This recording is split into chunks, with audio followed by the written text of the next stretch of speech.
NATO is launching its biggest war games since the Cold War era. Norway will host the biggest military exercises to remind Russia that the alliance stands united despite Donald Trump threatening to bring a new world order.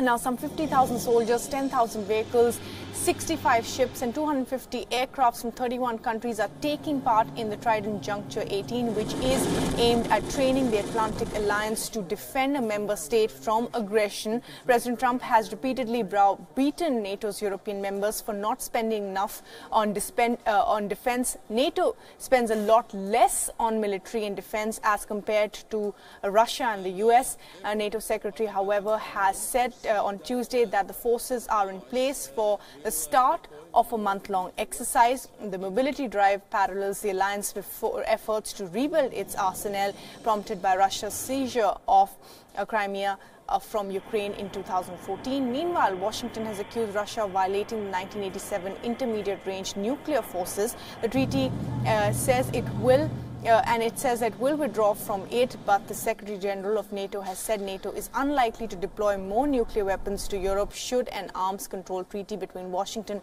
and Moscow collapse.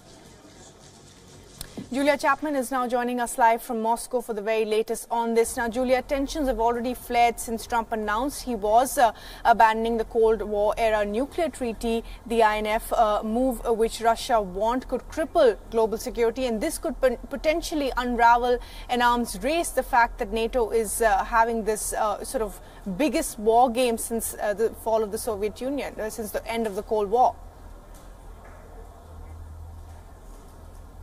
Yes, that's right. Russia's not very happy about it. They've called the NATO drills that are going on from today saber rattling, and they've accused NATO of stepping up reconnaissance in the northern European region. As you say, the activity is going on. The drills are taking place in and around Norway primarily, and Norway does share a small border with Russia. So Russia very much sees itself as the target of these exercises, although NATO has not specifically named Russia as the aim. But they will be modeling a situation in which Article 5 of the NATO treaty is triggered, and that would involve a potential enemy threatening a member state. So Russia certainly sees itself as the target. Part of these exercises are also going on in the Baltic Sea region, and of course the Russian exclave of Kaliningrad is situated on the Baltic Sea in between NATO members Poland and Lithuania. So that's quite significant. Kaliningrad as well is quite strategically significant in terms of nuclear weapons. As you were saying, the US has just withdrawn or announced its withdrawal from the INF treaty.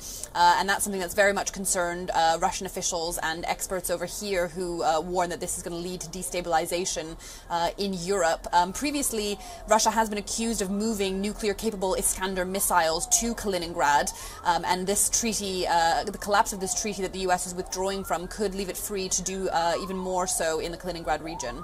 Yeah, and that's a big concern. And of course, John Bolton was in Russia a week ago, and you know, the fact is that he himself has been a very big critic of the arms control deals, particularly the INF, which he says he believes unfairly stops the US from building missiles, nuclear arsenal, when China is not part of the treaty. So it's not so much just about Russia, but also the fact that China is open to constructing whatever nuclear arsenal it can and has to.